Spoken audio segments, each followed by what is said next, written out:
آه ای دیار دور، ای سرزمین کودکی من، خورشید سرد مغرب بر من حرام با تا آفتاب توست در آفاق باورم. ای خاک یادگار، ای لوح جاودان ایام، ای پاک، ای زلال تر از آب آینه. من نقش خیش را همه جا در تو دیدم، تا چشم بر تو دارم در خیش ننگرم.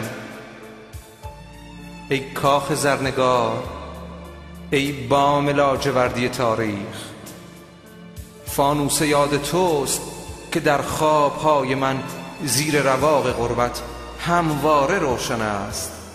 برق خیال توست که گاه گریستن در بامداد ابری من پرتو افکن است.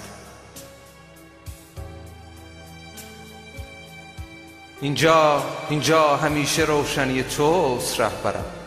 ای زادگاه من، ای جلوه‌گاه آتش زرتشت.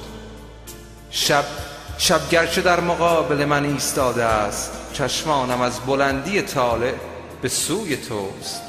پس پشت قله‌های مه‌آلود زمین در آسمان صبح تو پیداست اخترم. ای ملک بی غرور، ای مرز و بوم پیر جوانبختی، ای آشیان کهنه سیمرغ.